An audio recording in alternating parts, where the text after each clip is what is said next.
And about 10 years ago, I used to work for the Arts Council of Wales. And at that time, I was the Arts for All lottery officer for the Mid and West Wales region.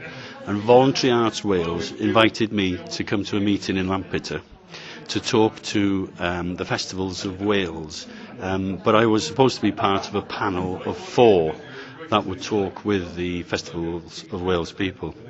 At that time, the Arts Council of Wales was cutting the funding to festivals across Wales, so I knew it would be a difficult time, to say the least. But when I turned up, the other 3 members didn't turn up. I was the only one there, and we had what could be said was quite an interesting morning, where I was literally roasted by the whole meeting. There were people there representing festivals from all corners of Wales who'd started to lose some of their funding, and I had to sort of, be the Arts Council face and explain why they were cutting their funding. It was a very, very difficult time. Talk about engagement, man bach. I really was roasted. Hi, I'm Lee and I work with young people aged 11 to 25 years old. Our project, Caerphilly Youth Forum, is all about encouraging young people to have their say about issues that affect their lives. At a recent conference, we invited lots of local high-powered decision makers to come and see what the young people's issues were. To break the ice, we had a quick question and answer session. One important decision maker, who shall remain nameless, said to the guys, "Ask me anything you like." All of a sudden a hand shot up and out came the question, "Is that your real hair?" It definitely broke the ice.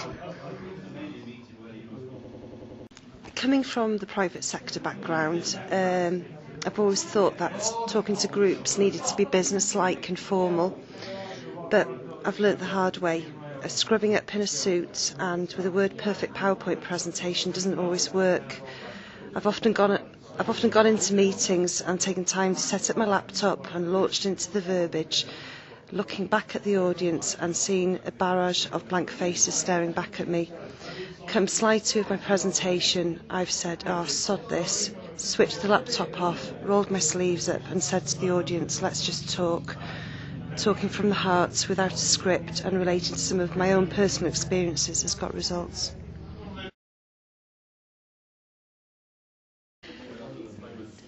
I started work in the early 80s as a careers advisor for adults. I was trained to do this and I was 25 years old, extremely keen. One of my first jobs though in the Swansea area was to actually interview a large number of people who had just been made redundant from the Port Talbot Steelworks.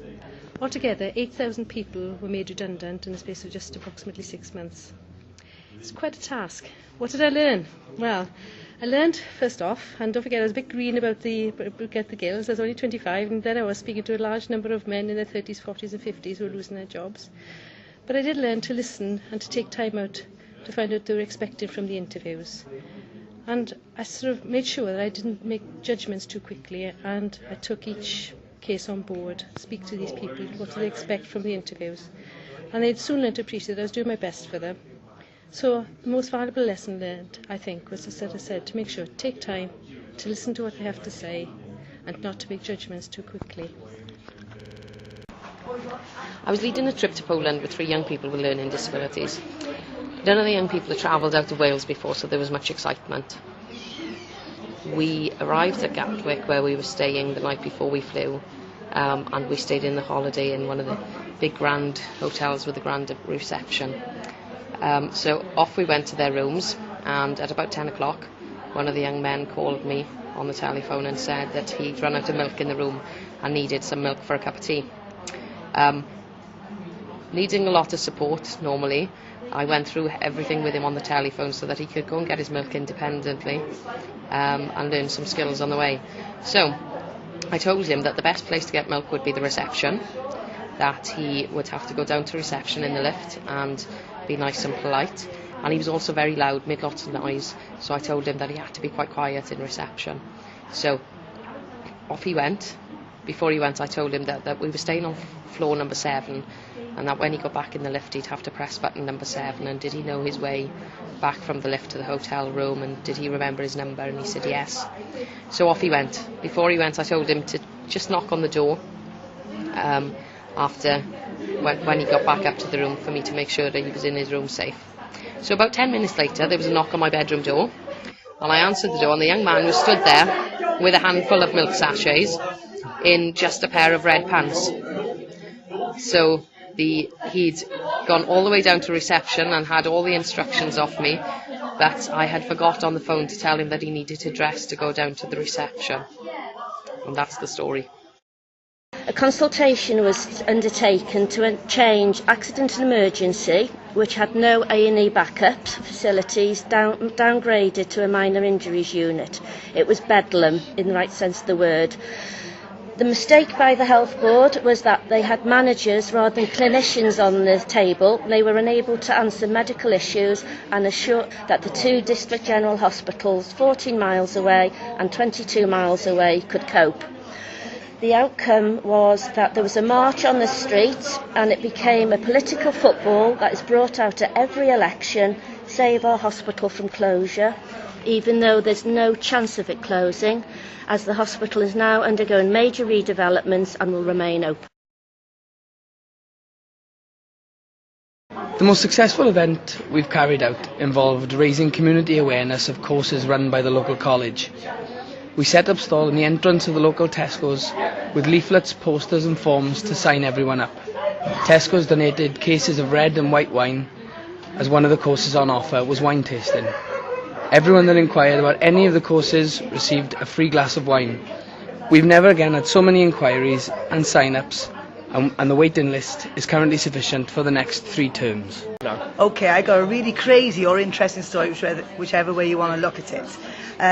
Long story short, did you know there were 500 people living within Cwmbran who from the Nepalese Gurkha community? Well, I didn't, and my big boss gave me a couple of names of some young people and asked me to go along to try and engage them as volunteers, as I'm a volunteer coordinator. 3 young ladies, as I thought. I went along on a Sunday because they all work in the Havana bakery 6 days a week. Off I popped, knocked on the door. Little did I know, within an hour there was 50 people in the house. We had fun, we had green tea, we had lots of laughs. And I walked away with 35 new volunteers within one afternoon. But the funny thing is, on the way, I thought these people were from Naples in Italy. My daughter actually said, no, mother, they're not from Naples, they're more near China. So that was the really way, and I told these people when I went in that I actually thought they were from Naples, and that opened an all new story about where they came from. They're going to engage in the community, and the really big thing of the story is that they just can't believe that old people are lonely in this country, and on their day off they're going to come along, and we're going to do some cooking and we're going to do some gardening, and they're going to have lots of fun, and it's all going to be happy days.